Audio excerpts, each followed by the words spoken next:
Greetings, Thomas Churchard here, back in Suffolk on the return leg of our Royal Progress. There's been plenty to report on this week, so here's a snippet.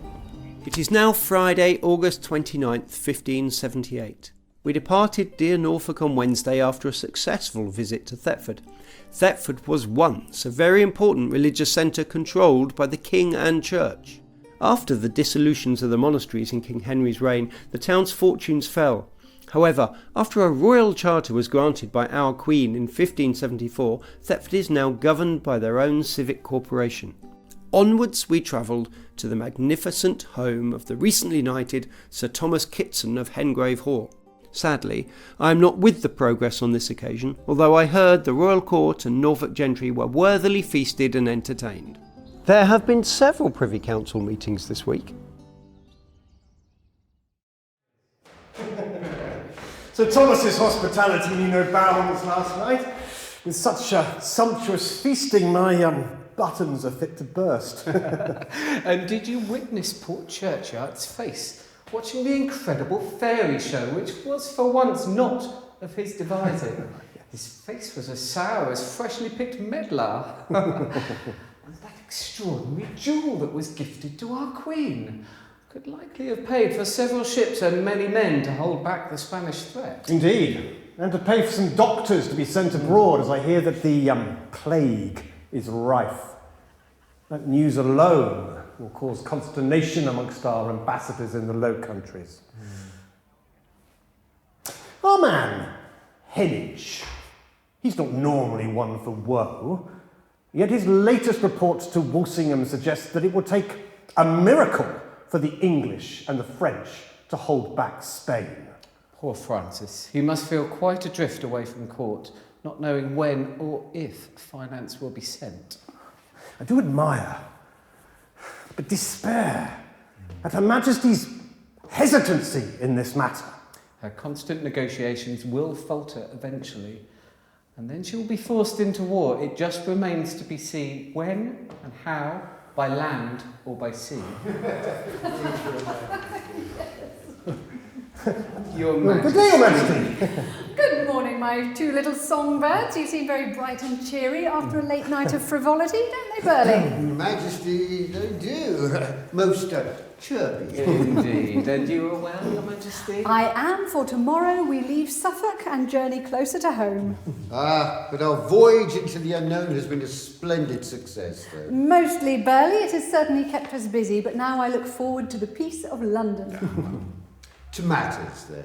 If I may briefly report to Your Majesty on the earlier requisite hearings at Wood Rising last Tuesday. Onwards, Burley. We interviewed a group of nonconformists who have been brought to our attention earlier this year. 9 were sentenced, all have been imprisoned in Ipswich. It's about time we filled those jails in Suffolk.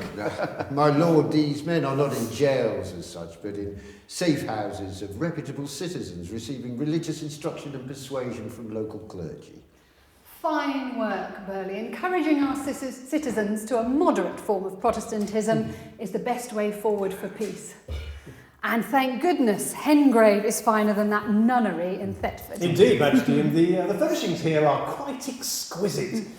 I hear the Master of the Chamber had absolutely no difficulty finding suitable rooms for us to lodge and feast in. And the banqueting house was lavish. Did you enjoy it, madam? Yes, I did. The sweetmeats are always a favourite.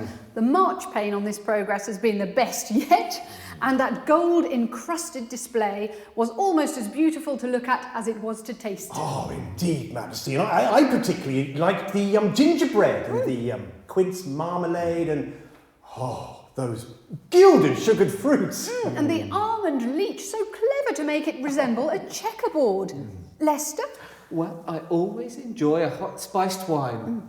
Oh, but the syllabub. Burley. If I am honest, I prefer a simple meat pie.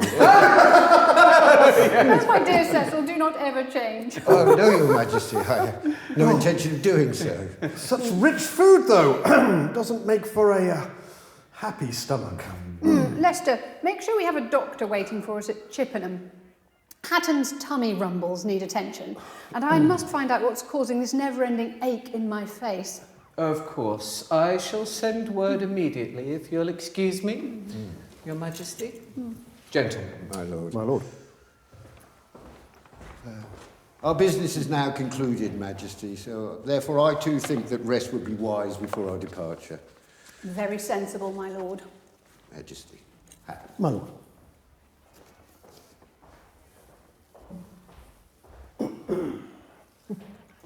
You too, Hatton. You do not need to stay. I'm going to sit here a while and discover what we shall encounter as we leave Suffolk to enter Cambridgeshire. Majesty.